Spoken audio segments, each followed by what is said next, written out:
Les musiciens de Brême, des frères Grimm, lu par Sélénouchi pour Audiocité.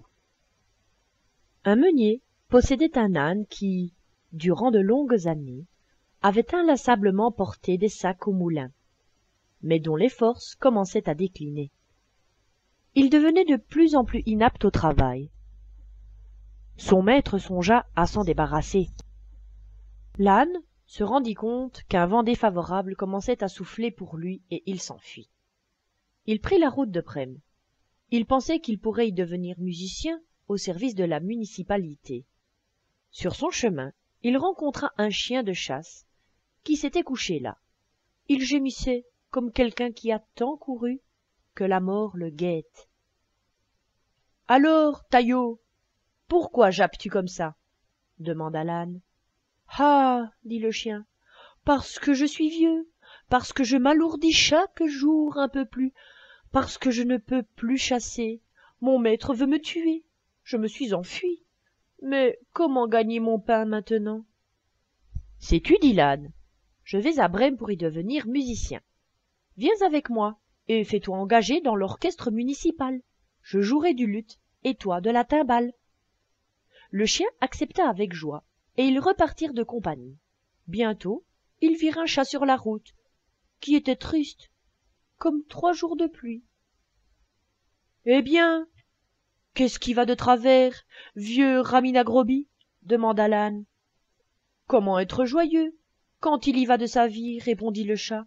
« Parce que je deviens vieux, que mes dents s'usent, et que je me tiens plus souvent à rêver derrière le poêle qu'à courir après les souris, ma maîtresse a voulu me noyer. J'ai bien réussi à me sauver, mais je ne sais que faire. Où aller ? Viens à Brême avec nous. Tu connais la musique. Tu deviendras musicien. » Le chat accepta et les accompagna. Les 3 fugitifs arrivèrent à une ferme. Le coq de la maison était perché en haut du portail et criait de toutes ses forces. « Tu cries à nous casser les oreilles, dit l'âne. Que t'arrive-t-il donc ?»« J'ai annoncé le beau temps, répondit le coq, parce que c'est le jour où la Sainte Vierge lave la chemise de l'enfant Jésus et va la faire sécher. Mais comme pour demain dimanche il doit venir des invités, la fermière a été sans pitié. Elle a dit à la cuisinière qu'elle voulait me manger demain, et c'est ce soir qu'on doit me couper le cou. Alors je crie à plein gosier pendant que je puis le faire encore. »« Eh quoi, Chanteclair, dit l'âne, viens donc avec nous. Nous allons à Brême. Tu trouveras n'importe où quelque chose de préférable à ta mort. Tu as une bonne voix, et si nous faisons de la musique ensemble, ce sera magnifique. » Le coq accepta ce conseil, et tous 4 se remirent en chemin. Mais il ne leur était pas possible d'atteindre la ville de Brême en une seule journée. Le soir, ils arrivèrent près d'une forêt, où ils se décidèrent à passer la nuit. L'âne et le chien se couchèrent au pied d'un gros arbre. Le chat et le coq s'installèrent dans les branches. Le coq monta jusqu'à la cime. Il pensait s'y trouver en sécurité. Avant de s'endormir, il jeta un coup d'œil aux 4 coins de l'horizon. Il vit briller une petite lumière dans le lointain. Il appela ses compagnons et leur dit qu'il devait se trouver quelques maisons par là. On y voyait de la lumière. L'âne dit : « Levons-nous et allons-y. Ici, le gîte et le couvert ne sont pas bons. » Le chien songea que quelques os avec de la viande autour lui feraient du bien. Ils se mirent donc en route, en direction de la lumière, et la virent grandir au fur et à mesure qu'ils avançaient.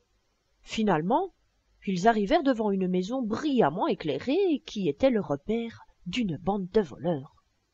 L'âne, qui était le plus grand, s'approcha de la fenêtre et regarda à l'intérieur. « Que vois-tu, Grison ?» demanda le coq.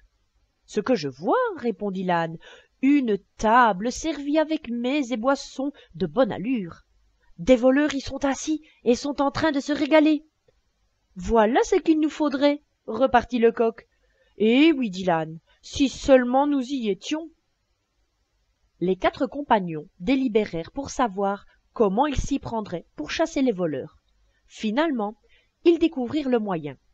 L'âne appuierait ses pattes de devant sur le bord de la fenêtre. Le chien sauterait sur son dos et le chat par-dessus. le coq se percherait sur la tête du chat. Quand ils se furent ainsi installés, à un signal donné, ils commencèrent leur musique. L'âne braillait, le chien aboyait, le chat miaulait et le coq chantait. Sur quoi ils bondirent par la fenêtre en faisant trembler les vitres. À ce concert inhabituel, les voleurs avaient sursauté. Ils crurent qu'un fantôme entrait dans la pièce et, pris de panique, ils s'enfuirent dans la forêt. Nos 4 compagnons se mirent à table, se servirent de ce qui restait et mangèrent comme s'ils allaient connaître un mois de famine. Quand les 4 musiciens eurent terminé, ils éteignirent la lumière et chacun se choisit un endroit à sa convenance et du meilleur confort pour dormir. L'âne se coucha sur le fumier, le chien derrière la porte, le chat près du poêle, et le coq se percha au poulailler. Et comme ils étaient fatigués de leur long trajet, ils s'endormirent aussitôt. Quand minuit fut passé, les voleurs virent de loin que la lumière avait été éteinte dans la maison et que tout y paraissait tranquille. Leur capitaine dit « Nous n'aurions pas dû nous laisser mettre à la porte comme ça. » Il ordonna à l'un de ses hommes d'aller inspecter la maison. L'éclaireur vit que tout était silencieux. Il entra à la cuisine pour allumer une lumière. Voyant les yeux du chat brillants comme des braises, il en approcha une allumette et voulut l'enflammer. Le chat ne comprit pas la plaisanterie et, crachant et griffant, lui sauta au visage. L'homme fut saisi de terreur. Il se sauva et voulut sortir par la porte de derrière. Le chien, qui était allongé là, bondit et lui mordit les jambes. Et quand le voleur se mit à courir à travers la cour, passant par-dessus le tas de fumier, l'âne lui expédia un magistral coup de sabot. Le coq, que ce vacarme avait réveillé et mis en alerte, cria du haut de son perchoir « Cocorico !»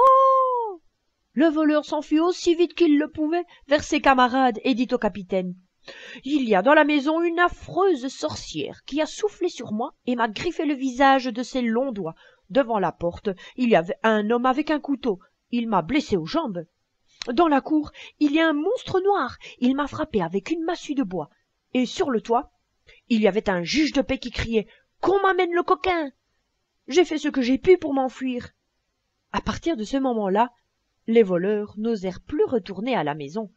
Quant aux 4 musiciens de Brême, ils s'y plurent tant qu'ils y restèrent. Le dernier qui me l'a raconté en fait encore des gorges chaudes.